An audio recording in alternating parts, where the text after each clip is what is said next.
Waste. Waste is a sign of our time. Show me the waste you produce, and I'll tell you whether you live alone, whether you have children, what you had yesterday for dinner, what are your secret hobbies, and even your bank account number. So waste is a lot more than we can imagine. It tells a lot about the way we live and who we are. We tend to think ourselves as a generation that has invented lots of things, which is fantastic. But our descendants, probably in 200 years' time, they will look back at us and say, like, this generation, among other fantastic things, they generated lots of waste. The last 100 years, we have generated more waste than the rest of humankind in history together. And that, I think, is a sad record. So I'm going to talk about waste, but about how are we going to fix this problem. I'm going to talk about zero waste. But before talking about zero waste, very quickly about waste. What is waste? Waste is ugly. Waste is a mistake. Waste is an inefficiency in a system. Waste is something that we really have to eradicate. But the good thing about waste is that waste doesn't exist in itself. We create waste. And we create waste when we mix things. Because when we are at home and we are cooking, or when we dispose of something, it's paper, it's organics, it's separate.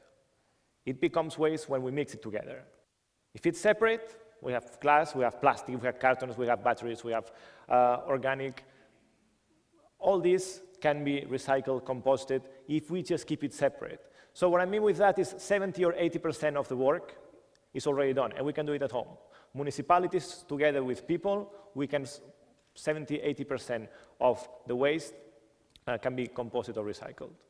The last 20% is about industrial responsibility. It's like the companies have to make an effort so that that is recyclable. So, waste. This black bag where basically we hide our shame, the thing that we don't want the others to see. But if we look inside waste, we see that it's mostly resources. As I explained, more than 1/3 of what is in our waste bag is food waste, is garden waste, is biodegradable, is compostable, you can make biogas out of it. More than 1/3 is recyclables. It's glass, it's metals, it's paper, cardboard, it's plastics. So it's easily done. As I said, 70, 80%.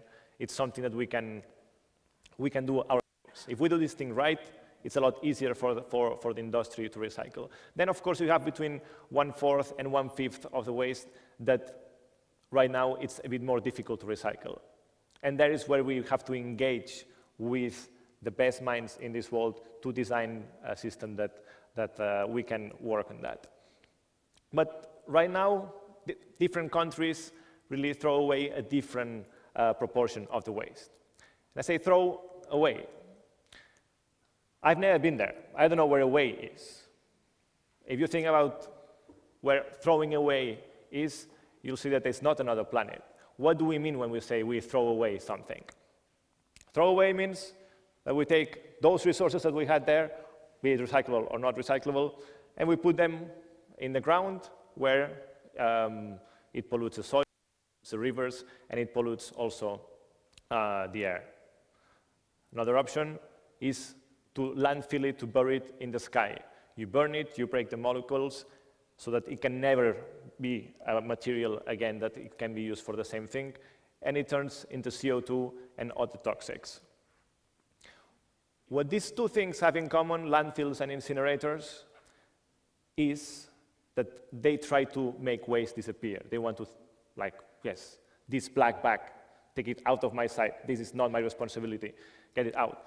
What zero waste, and now I'm getting into zero waste, what zero waste is about making this waste very visible. Because if you don't know what is the problem, you cannot fix it. And as long as you put it in place, nobody has access to it, then you're not going to fix the problem that we are in.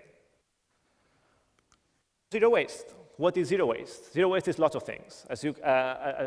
It's self-explanatory as a word, but zero waste is a philosophy, but it's also a strategy in itself. It is a goal, and it is a message. Zero waste for me is really like lots of committed people who work with organizations, with companies, with municipalities, with universities, with the best minds in this world to make sure that this 1/4, 1/5 of our waste is not waste anymore. It turns into resources, how to make that recyclable. So we say in the Zero Waste meetings, if something cannot be reused, repaired, recycled, composted, industry should not be making it, and we should not be buying it. And we have to fix this. And that's lots of things what Zero Waste is about.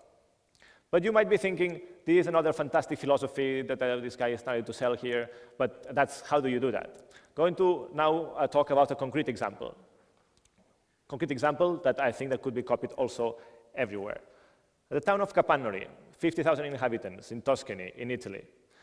Back in 2003, this was a normal town, as you can think. Had around 10% recycling, 70% it was going of the municipal solid waste into an incinerator. Well, say it's okay. They said they were doing okay, but a group of committed citizens led by a primary school teacher decided that we need to do more. And inspired by the zero waste experience of San Francisco, decided to talk to the mayor and propose a different way, zero waste target for 2020. And they changed the waste, they collect the materials and the waste. They jumped on only 1 year from 30% to more than 70% separate collection. Right now they are above 80%. So as you can see, it's only this 1/4, 1/5 left that I was talking about. And Zero Waste also a lot of education. It's really, you have to work with the community, with the companies and everything. So what did they do? Education, children at school. This is the museum of bad design, industrial mistakes, basically things designed not for, well, that cannot be recycled. So the children in the schools, they were told to go, well, to observe their everyday life, and the things that you have in everyday life that you cannot recycle or compost, bring them and let's study them. So the children came up with this museum of bad industrial design. And more than that, they decided to take initiative and send letters to the companies producing these goods, asking them to really produce something that can be incorporated into the economy in the future, so that they are the future and they want this to be recycled. Another example is it's exactly in Capannori, in this town of 50,000 inhabitants, where F. Corte was born. This is the first shop in Italy that sends goods in bulk, so you can as much as you want. It's local products, they come from 70 kilometers around the shop, around the area, and everything without packaging. All the packaging here is reusable, is recyclable, or is compostable. And you can go back to your own packaging. And you want 1 liter, you take 1 liter. And here you have cereals, you have pasta, you have oil, you have milk, you have honey, you have soaps, you name it. So that's a good example. This has been an example of a successful experience. There's more than 60 possible franchises in Italy that want to copy this model, and also in other places. And that's thanks also to the zero waste strategy, how do you involve the community. But as I said, zero waste is about making waste very visible. So once you have separated this 80%, how do you work on the other 20%? So the people in Capannori decided to let's go to see what is left in there that cannot be recycled. For example, coffee. Italians love coffee, as you know.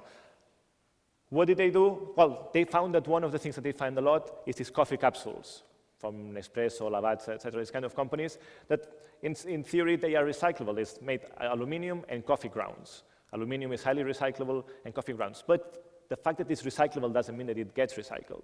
So they organized a meeting, a friendly letter to the companies, coffee producing companies, but also food industry. And they met to discuss how to avoid this waste and ending up in the landfill.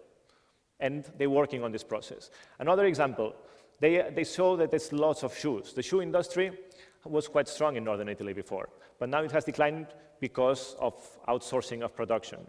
What we see in the shoes these days is basically based on fashion. So they are not supposed to last. The soles are not exchangeable, not repairable. The textiles have chemical products in it. So that means that you throw away lots of them and they cannot be repaired.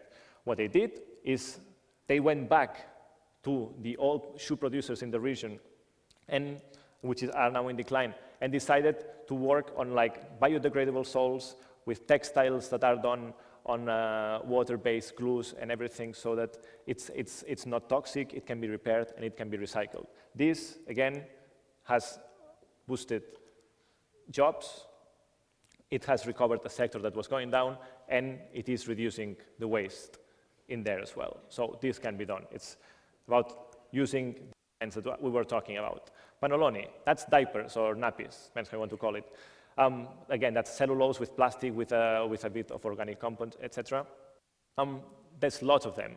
What they did is they say, okay, another entrepreneur in the community organized women in the community to start sewing the cloth nappies so that they could be used in kindergartens and also spread in the community. That, again, created jobs in the manufacturing sector, in the cleaning sector, because you have to collect them and wash them, and it reduced the waste. So again, it's another example of how a zero-waste economy can improve. Reducing waste, focusing on how much waste you produce, how do you shrink that part, you create innovative ideas in the production process that are local and create jobs. This, when Kapanori decided to go for a zero-waste strategy for 2020, the others, there was no political support for this. It took a brave mayor to go for it, and it was seen as they were crazy. Only in 2008. Right now, there are almost 60 towns in Italy that have signed up for the zero-waste strategy for 2020. They see that it's possible, and that is the right way forward. This is expanding also in other places in the world, but in Spain, in England, in the Netherlands, in Belgium, etc. We have more examples, and I hope that also we can have examples of the zero-waste strategy also in Estonia soon.